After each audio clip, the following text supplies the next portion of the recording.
In this video, I'm going to give you a preview of what you'll see when you book a tour of Central Park. Central Park offers visitors and tourists an opportunity to spend hours exploring 843 acres of vast lawns, wooded streams, lakes, and paths for walking or jogging right in the middle of one of the busiest and most populous cities in the world. The park's first area was open to the public all the way back in the winter of 1858, and it's estimated that 42 million people or more visit the park every year. Of course, one of the most popular and famous ways to see the park is by horse-drawn carriage. You can hire a horse and driver along Central Park South, but be aware there have been humanitarian concerns raised in recent years about the treatment of the horses.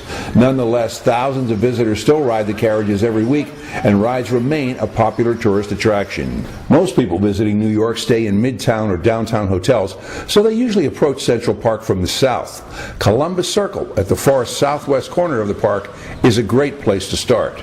Be sure to stop for a moment at the Maine Battleship Monument.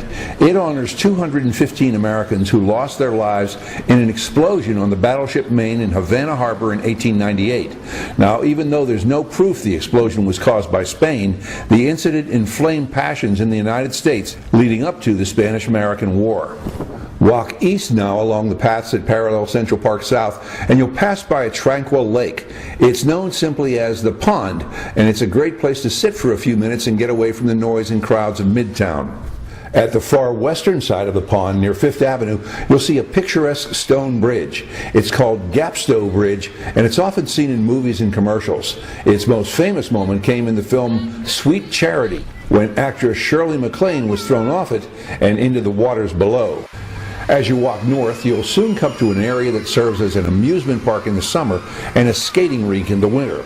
In the summer, it's called Victorian Gardens, and it offers a variety of amusement rides in an old-fashioned carnival atmosphere.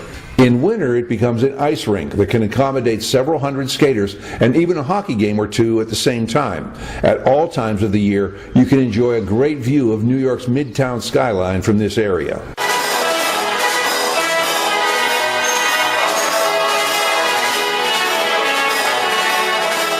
Walking toward the northwest, the next famous attraction you'll encounter is the Central Park Carousel. It's a favorite among preteens, and it features calliope music that plays as the carousel whirls. It originally opened in 1871, and it's still one of the most popular spots in the park.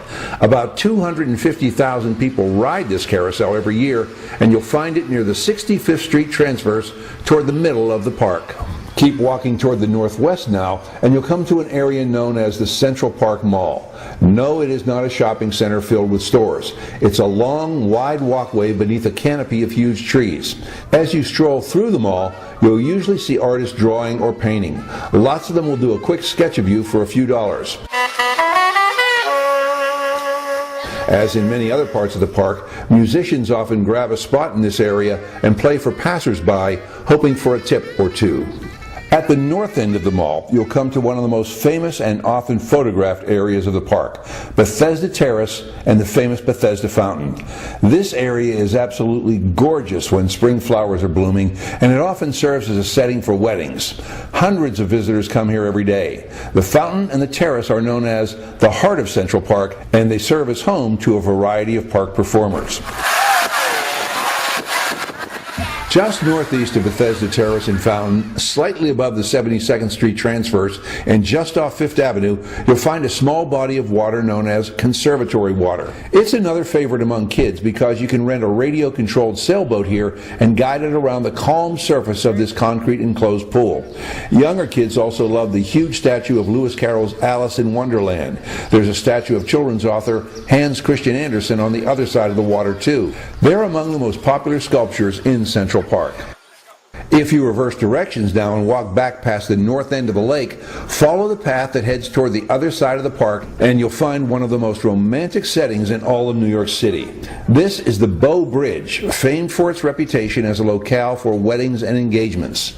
The 60-foot-long cast-iron bridge spans part of the lake, and from here you can get some of the most beautiful and breathtaking views of the lower parts of Central Park.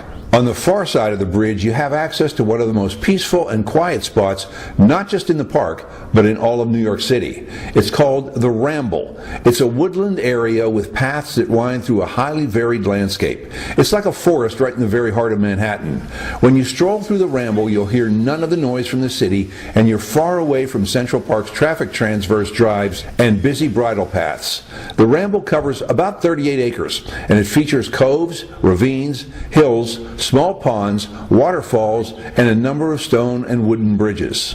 If you work your way north through the Ramble, you'll soon find one of the most imposing sights in Central Park, Belvedere Castle. This huge stone structure looks like a medieval fortress, and it's known as the most magical monument in the park because it looks like it could be the home of a wizard or Merlin the magician.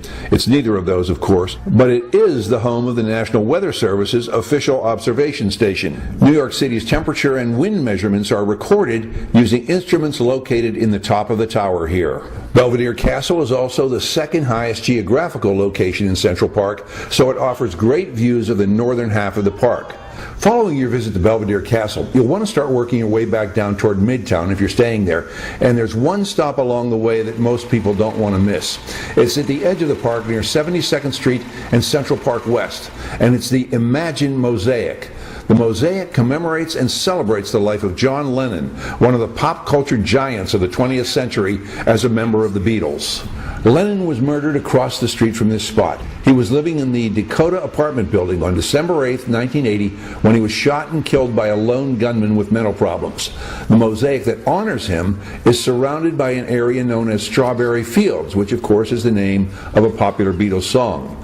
Hundreds of those who remember John Lennon visit the mosaic every day, and you can almost always find someone seated nearby playing a Beatles tune on a guitar. There are two areas I want to mention in closing that are farther north in the park, a bit out of the way for those who come from the Midtown area, but if you have time, they're definitely worth stopping by.